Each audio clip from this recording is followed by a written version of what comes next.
Hi, Mihir. Okay. Thank you for helping my project. Yeah, no problem. So could you say a little bit about yourself? Yeah, so I'm currently 18. I'm going to be attending college next year. And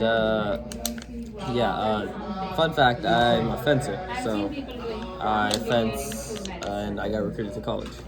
That is fantastic. Plus, I did extraordinary academic career as well. Yeah, I like to keep my academics up too. What can I say? So did you know that NASA is planning to send people to the moon in 2024? Yeah, I recently did hear about that. I also know that there's like a space race that's starting to form. I mean, China's investing heavily into space. The U.S. privately, of course, mainly privately, but literally like Amazon's Blue Origin, SpaceX, plenty of others too. Yeah, it's pretty exciting. I mean, we just had Richard Branson go to space yesterday, and then Jeff Bezos on the 20th. Yeah, I saw the liftoff. Oh, you did? I saw Okay. Richard Branson's liftoff. Yeah, my dad put it on the TV. And then in October, there's 4 civilians that are going into orbit with like Inspiration 4, they're calling it, on it's kind of interesting thing. Yeah. So I actually did not hear about that, but I would suspect that would be something that would be pretty common as we go on later, maybe like 10, 15 years down the line. Probably have like 4 people going like every week or something, or if that's affordable. I'm not sure about 4 people more like 4 every month. But yeah, something along those lines. But SpaceX is like building this rocket, the Starship, in Boca Chica, Texas. But they're planning to be able to use the same craft 3 times a day, and they plan to make 2 of them a week. So you actually literally have hundreds in flights per day. That is possible, but I think that's going to require a lot more work. It's not going to be done within the next few years. It'll take probably a decade for that to come to fruition. But a decade, that used to seem long to me. I can see how you might think a decade's long, but to me, a decade seems like around the corner. It can be around the corner. It's of a perspective, for sure. Since I'm 18, I've only lived technically almost 2 decades, so that would be a long way ahead.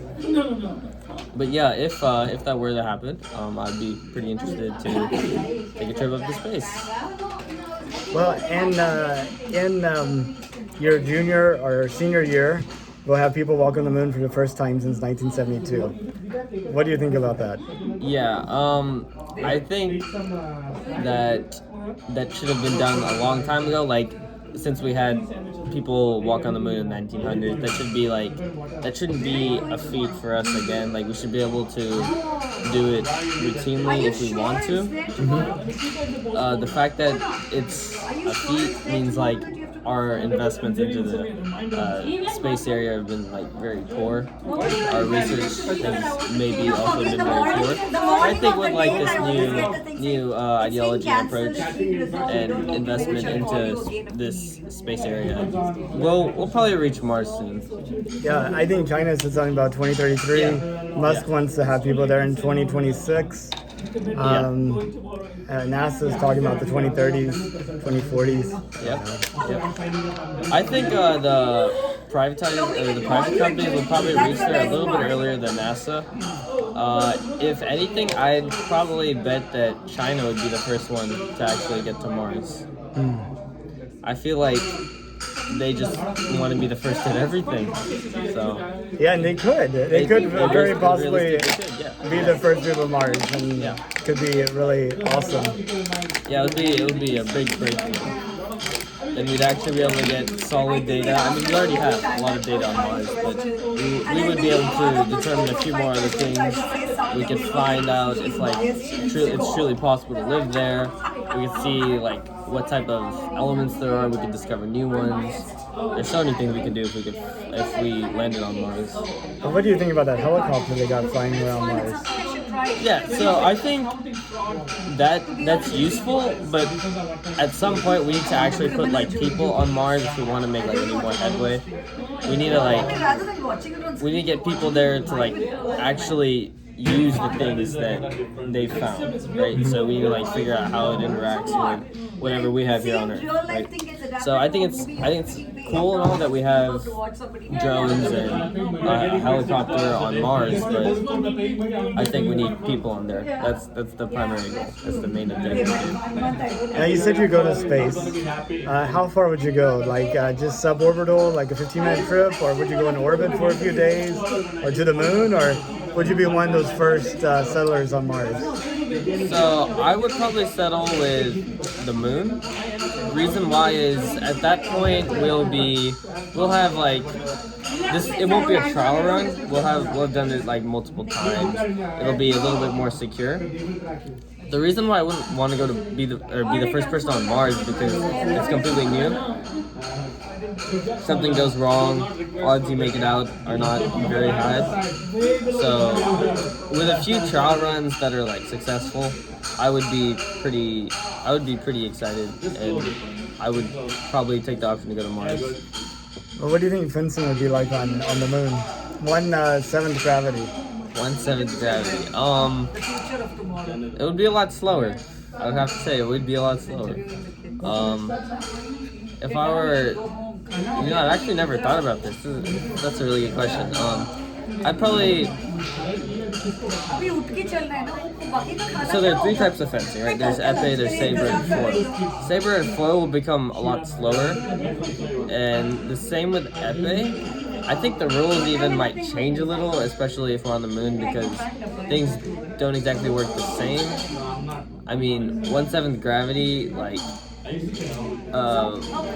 it'll affect fencing a lot, because when you fence, you do like small jumps while you're fencing, and so the rebound time between those jumps increases, so action time increases, everything increases, so it would actually be a really cool situation to be in. Maybe instead of using your ankles, you use your like pinky toe. Maybe you just push your toes down and you go up. Or even how about fencing in free fall, where you're like weightless and you're like using little jets to move you about.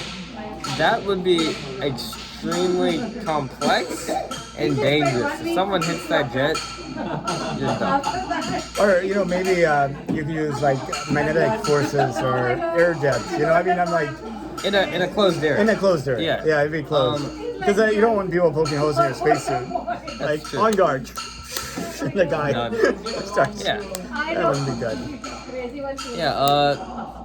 I think that's possible, but for that to happen, that will take a century maybe. I don't know. It's really far in the future. It's not anywhere close. I don't see that becoming something commonplace or even remotely accessible to even the richest in the next 50 years. Yeah, I don't see that. Now, I see this as being like a time capsule for people 100 years, 50 years, 200 years from now. And I imagine like the audience might be a high schooler on Mars. She's having to write a paper about people's views before this new space age. And she comes across this website, finds this video, and it's up to you to give her an A. What can you tell her that will... It's up to me to give her an A. Yeah, it's up to you to give her the little tidbit or insight that she includes in her paper. And she has to write about what specifically again? About humanity right before the new space age. Okay, so I would say humanity is... We're always developing. That's one thing about humanity. And the most important part I would include in this paper, keep in mind, that change is really good and that we need change. And with change, we can develop.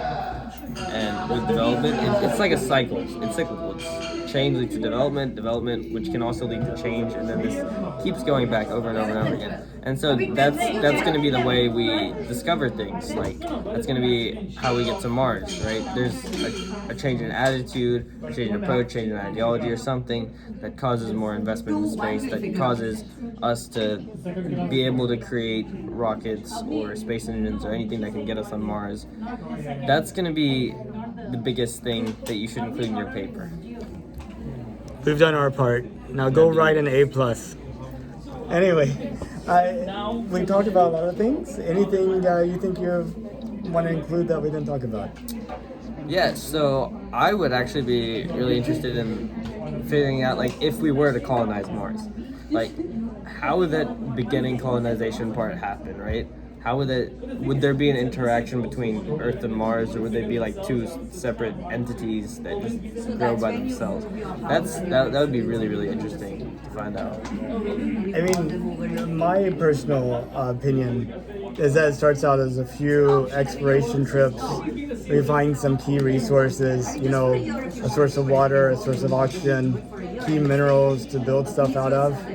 And then we send like follow-up trips to actually start putting the materials in place to extract that. So kind of like how the U.S. was founded.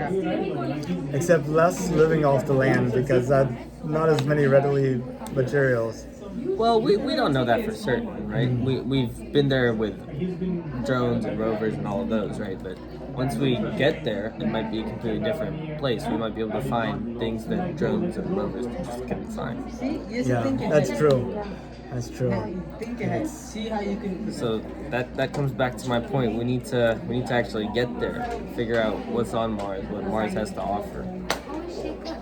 That's awesome. I really appreciate your time. You should ask how his I mother. love talking about it.